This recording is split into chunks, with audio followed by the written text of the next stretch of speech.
Yes, ready, start. It has been observed that a lot of time and resources are consumed in filing of appeals which involve identical issues.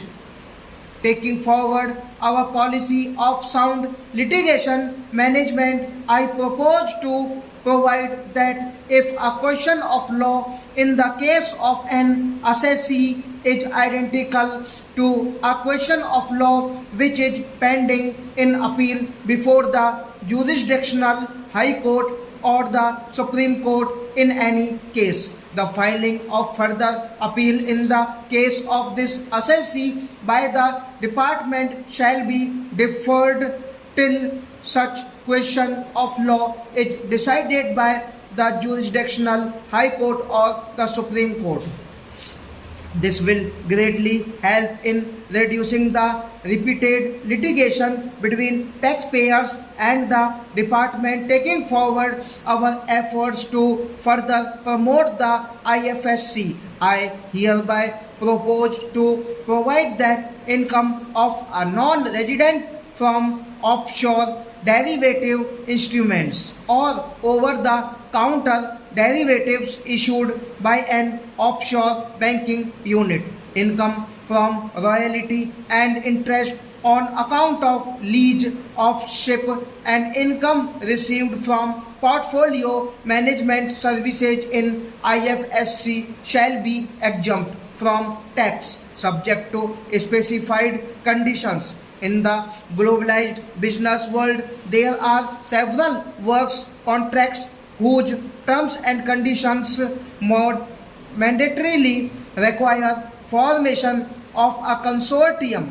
The members in the consortium are generally companies. In such cases, the income of these AOPs has to suffer a graded surcharge up to 31%, which is a lot more than the surcharge on the individual companies. Accordingly, I propose to cap the surcharge of these AOPs at 15%. Further, the long-term capital gains on listed equity shares, units, etc. are liable to maximum surcharge of 15%, while the other long-term capital gains are subjected to a graded surcharge which goes up to 37%. I propose to cap the surcharge on long-term capital gains arising on transfer of any type of assets at 15%. This step will give a boost to the startup community, and along with my proposal on extending tax benefits to manufacturing companies and startups, reaffirms our commitment to Atmanirbhar Bharat. The income tax is not an allowable expenditure for computation of business income. This includes tax as well as surcharges. The health and education cess is imposed as an additional surcharge on the taxpayer for funding specific government welfare programs. However, some courts have allowed. Presently, there is ambiguity regarding set-off of brought forward loss against undisclosed income detected in such operations. It has been observed that in many cases where undisclosed income or suppression of sales, etc., is detected, payment of tax is avoidable by setting off of losses in order to bring certainty and to increase deterrence among tax evaders. I propose to provide that no set of any loss shall be allowed against undisclosed income detected during search and survey operations. It has been noticed that as a business promotion strategy, there is a tendency on businesses to pass on benefits to their agents. Such benefits are taxable in the hands of the agents in order to track such transactions. I propose to provide for tax deduction by the person giving benefits if the aggregate value of such benefits exceeds rupees 20,000 during the financial year. GST has been a landmark reform of independent India, showcasing the spirit of cooperative federalism. While aspirations were high, there were huge challenges too.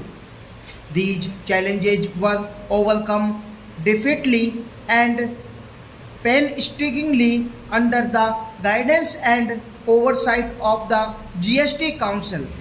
We can now take pride in a fully IT driven and progressive GST regime that has fulfilled the cherished dream of India as one market, one tax. There are still some challenges remaining, and we aspire to meet them in the coming year. The right balance between facilitation and enforcement has endangered significantly better compliance. GST revenues are buoyant despite the pandemic. Taxpayers deserve applause for this growth. Not only did they adapt to the changes but enthusiastically contributed to the cause by paying taxes. In part A of my speech, I have referred to the proposed reforms in SAGE.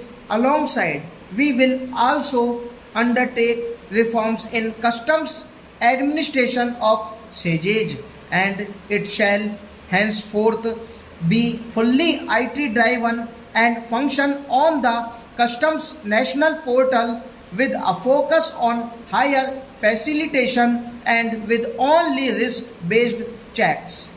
This will ease of doing business by SAGE units considerably. This reform shall be implemented by 30th September 2022. Customs administration has reinvented itself over the years through liberalized procedures and infusion of technology. Faceless customs has been fully established during COVID-19 pandemic. Customs formation have done exceptional frontline work against all odds, displaying agility and purpose. Customs reforms have played a very vital role in domestic capacity creation, providing level playing field of our MSMEs, easing the raw material supply side constraints, enhancing ease of doing business and being an enabler to other policy initiatives in the current year. Stop.